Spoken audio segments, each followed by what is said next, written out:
Imaginez vivre depuis votre enfance avec une peur que personne autour de vous ne comprend vraiment. Catherine Hobbs était encore une enfant lorsqu'elle a commencé à dire à ses proches qu'elle ne dépasserait pas l'âge de 16 ans.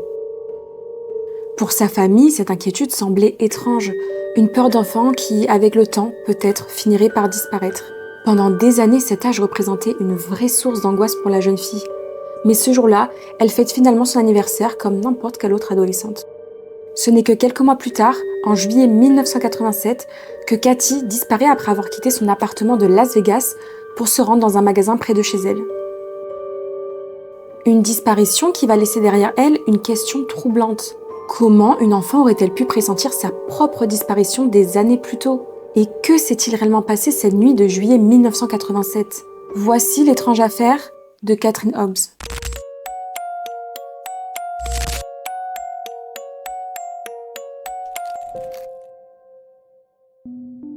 Avant de devenir le centre d'une affaire qui allait marquer Las Vegas, Catherine Hobbs était une adolescente tout à fait normale.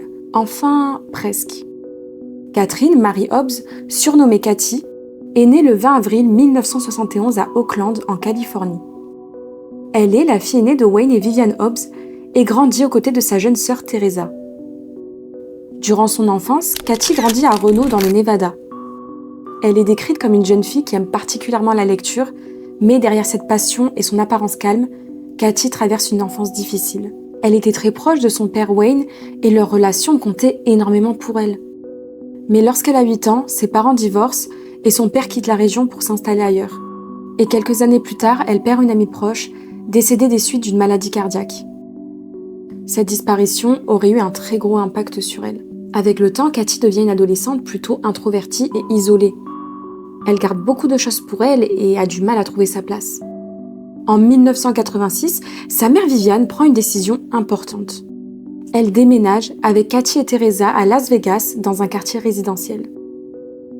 Pour Viviane, ce changement représente une nouvelle chance pour sa fille. L'objectif est de lui permettre de recommencer une nouvelle vie loin de l'environnement dans lequel elle avait grandi. Et Cathy commence à évoluer peu à peu. Elle fréquente le lycée Valley High School. Pendant un moment, sa famille pense que ce nouveau départ lui fait du bien.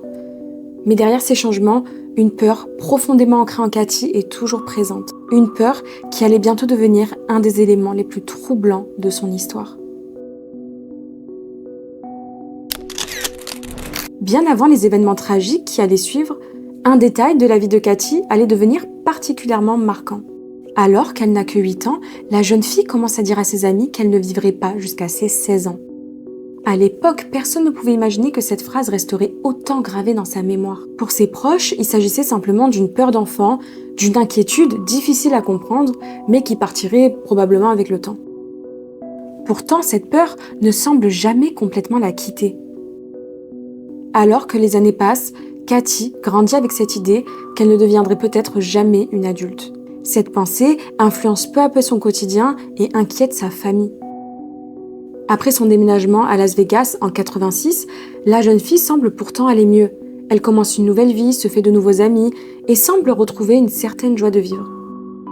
Environ 2 mois avant son 16e anniversaire, cette ancienne peur refait surface. Un soir, elle parle avec sa mère et lui confie quelque chose d'étrange. And told me, Mom, I don't want to get any older. I want to be a little girl. And I told her, I said, Kathy, we all have to grow up. And, you know, it's not the easiest thing in the world to do, but we all do it. She told me, I'm not going to. She didn't think she'd make her 16th birthday. Selon Viviane, sa fille ne pensait pas réussir à atteindre son 16e anniversaire. À cette période, Cathy devient de plus en plus renfermée. Elle passe beaucoup de temps dans sa chambre et refuse même parfois de sortir de l'appartement. Pour sa mère, cette période est difficile à comprendre. L'adolescente semble vivre avec une peur profonde, une peur qu'elle n'arrive pas à expliquer. Mais le jour qu'elle redoute depuis des années finit enfin par arriver. Le 20 avril 1987, Cathy fête son 16e anniversaire. Pendant des années, elle exprimait la peur de ne jamais atteindre cet âge. Mais ce matin-là, elle se réveille et elle découvre qu'elle est toujours là. And she came out of her bedroom and she said, Mom, I did it, I made it. And I said, what? And she said, I made 16. I didn't think I'd live to be 16. Sa sœur Teresa raconte également qu'elle était extrêmement heureuse ce jour-là. Après son anniversaire, quelque chose semble changer. Celle qui avait vécu des années avec cette peur semble regarder enfin vers l'avenir. Elle retrouve une nouvelle énergie, recommence à sortir et commence même à se projeter dans ses études. Elle commence aussi à s'intéresser davantage à son apparence, notamment en portant du maquillage, et fait des projets pour son futur. Cet été-là, elle part même en vacances avec sa famille à Reno. Tout semble enfin aller dans une nouvelle direction. Mais quelques semaines plus tard, après son retour de vacances, la vie de Katie va basculer en une soirée. Le 23 juillet 1987, la jeune fille quitte son appartement de Las Vegas pour se rendre dans un magasin près de chez elle. Et malheureusement, ce sera la dernière fois que sa famille la reverra vivante. Après des années de peur et d'inquiétude, l'été 1987 semble représenter un nouveau départ pour Katie. Mais dans la soirée du 23 juillet, quelques mois seulement après son 16e anniversaire, tout va basculer pour elle. Ce soir-là, elle est chez elle dans sa chambre, en train de lire un livre d'amour. Vers 23h, elle décide de sortir pour aller acheter un nouveau livre dans un supermarché situé à quelques minutes à pied de chez elle, à l'intersection de South Maryland Parkway et East Desertin Road. Elle a déjà eu l'habitude de se rendre dans ce magasin à pied et souvent elle est accompagnée de certains de ses amis qui vivent dans le même complexe d'appartements qu'elle. Avant de partir, elle sort de sa chambre et rejoint sa mère. Elle lui dit qu'elle descend au magasin pour acheter un livre et sa mère lui répond qu'elle sera probablement réveillée à son retour. Mais Katie lui explique qu'elle pourrait s'arrêter, parler à des amis qui traînent souvent autour de la piscine de l'immeuble et que du coup elle risque de rentrer plus tard. Viviane l'embrasse alors et ce sera malheureusement la dernière fois qu'elle verra sa fille vivante. Cette nuit-là, contrairement d'habitude, aucun ami n'est présent près de la piscine et personne ne l'accompagne au magasin. Pensant que Katie est simplement avec des amis, Viviane va se coucher. Et vers 3h du matin, elle se réveille brusquement. Plus tard, elle racontera avoir eu l'impression d'avoir reçu un violent coup sur la tête. Puis un étrange sentiment de paix l'envahit et une phrase lui traverse l'esprit. « Eh bien, c'est terminé maintenant. » Sur le moment, elle ne comprend pas ce que cela signifie et se rendort. Le lendemain matin, elle découvre que quelque chose ne va pas. La chambre de Katie est vide et sa fille n'est pas rentrée. La famille signale alors sa disparition aux autorités et très rapidement, les enquêteurs commencent à retracer les dernières heures de la jeune fille. Les amis et les proches de Katie sont interrogés pour essayer de comprendre où elle aurait pu aller et ce qui a pu se passer ce soir-là. La police lance également une importante campagne pour essayer de la retrouver. Sa photo est diffusée à la télévision et distribuée dans différents services de police. Un élément va alors confirmer une partie de son trajet. Un employé du supermarché se souvient avoir vu Katie cette nuit-là. Les enquêteurs découvrent également qu'un livre a bien été acheté dans le magasin à 23h17 grâce au ticket de caisse. Ce qui signifie donc que Katie était bien arrivée jusqu'au magasin. Mais après cet achat, plus personne ne sait ce qui lui est arrivé. Elle aurait dû parcourir seulement quelques minutes à pied pour rentrer chez elle, mais malheureusement, elle n'y est jamais arrivée.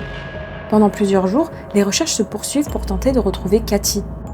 Les enquêteurs pensent rapidement qu'elle a probablement été victime d'un enlèvement. Malgré les nombreuses recherches et les appels lancés au public, aucune information décisive ne permet encore de comprendre ce qui lui est arrivé après son départ du magasin. Puis, le 1er août 1987, 9 jours après sa disparition, un élément tragique vient mettre fin aux recherches. Ce jour-là, un randonneur qui explorait une zone isolée du désert de Mojave, au nord du lac Mead, remarque une forte odeur alors qu'il retourne vers son véhicule. Intrigué, il décide de chercher d'où elle vient, et en regardant autour de lui, il découvre le corps d'une jeune fille dans un ravin. Il se rend alors à la station des Rangers afin d'alerter les autorités. Et lorsque la police arrive sur place, l'identification est rapidement faite. Il s'agit bien de Katie Hobbs. Sur les lieux, plusieurs éléments attirent l'attention des policiers. Ils retrouvent des traces de pneus indiquant qu'un véhicule est arrivé sur place, a fait demi-tour, puis est reparti. Mais ce n'est pas tout, 2 pierres situées près du corps présentent également des traces de sang appartenant au groupe sanguin de Katie. Le médecin légiste conclut qu'elle est morte après avoir reçu plusieurs coups à la tête avec un objet contendant. L'enquête révèle également qu'elle a été agressée sexuellement. Quelques jours plus tard, les Rangers retrouvent son sac et certains de ses vêtements dans la zone. L'affaire, qui avait commencé par une disparition inquiétante, devient une enquête pour meurtre. Mais une question reste entière pour les enquêteurs. Qui a amené Katie dans ce désert ? Après la découverte du corps de Katie Hobbs, les enquêteurs tentent de reconstituer les dernières heures de sa vie. Katie aurait été enlevée entre le supermarché et son domicile avant d'être emmenée jusqu'à la zone désertique près du lac Mead. Mais malgré leurs recherches, les policiers manquent d'un élément essentiel, un témoin qui pourrait expliquer ce qu'il s'est réellement passé cette nuit-là. Puis, 3 mois après le meurtre de la jeune fille, un appel inattendu arrive au poste de police de Las Vegas. Le 24 octobre 1987, un homme laisse un message vocal sur leur répondeur. Grabbed this girl in front of the store on Desergan in Maryland.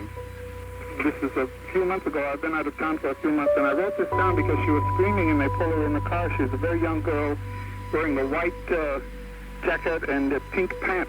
And the guy's name, he hollered to him, push her in the car. His name was Robbie. Il décrit la jeune fille portant une veste blanche et un pantalon rose. Exactement ce que portait Katie ce soir-là. Ce témoignage semble correspondre à la théorie des enquêteurs. Le témoin fournit même un numéro de plaque d'immatriculation aux autorités, mais lorsqu'il vérifie cette information, les policiers découvrent que cette plaque n'existe pas. Et là, un autre problème apparaît. L'homme ne laisse ni son nom, ni son numéro de téléphone. Malgré plusieurs appels publics demandant aux témoins de reprendre contact avec eux, il ne rappellera jamais. Pour les enquêteurs, cet homme pourrait pourtant détenir des informations essentielles.